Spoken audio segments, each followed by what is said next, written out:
एक छोटे से गांव के किनारे एक पुरानी सी झोपड़ी में आर्यन अपनी मां के साथ रहता था।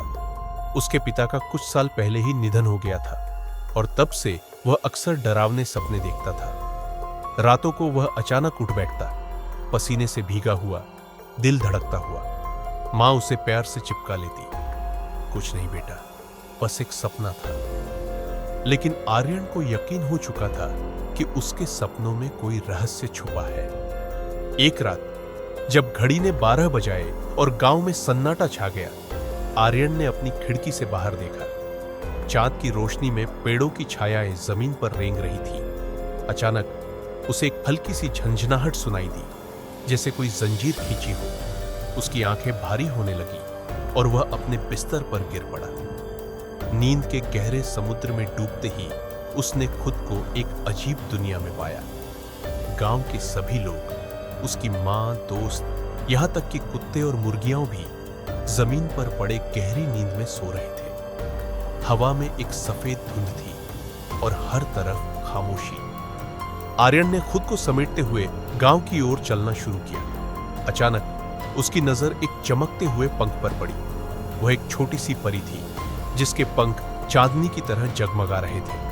उसकी आंखों में एक उदासी थी। तुम कौन हो? आर्यन ने डरते हुए पूछा। परी ने मुस्कुराकर जवाब दिया, मैं इस दुनिया की रक्षक हूं, जहां सब सो रहे हैं। लेकिन याद रखो, जगाने वाला केवल एक ही है। क्या मतलब? मैं सबको कैसे जगा सकता हूं? आर्यन ने बेचैनी से पूछा। परी ने उसकी तरफ देखा।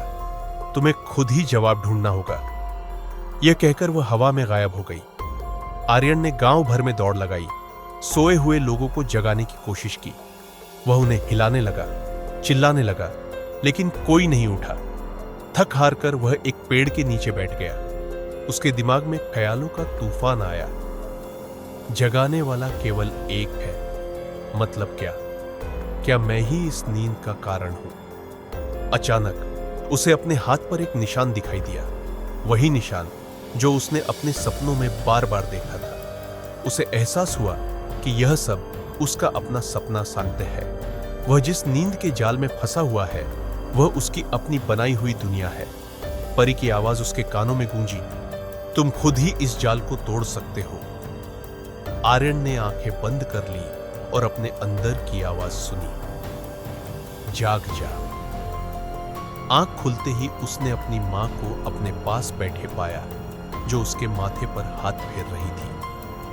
बेटा, तुमने फिर वही डरावना सपना देखा। आर्यन ने गहरी सांस ली।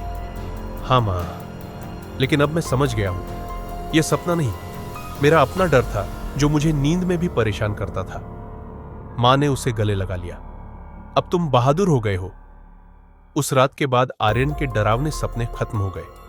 वह जानता था कि असल जिंदगी में भी कभी कभी हम अपने ही डर और शक के जाल में फंस जाते हैं। लेकिन अगर हम अपनी आंखें खोल लें, तो हम खुद ही इस जाल को तोड़ सकते हैं।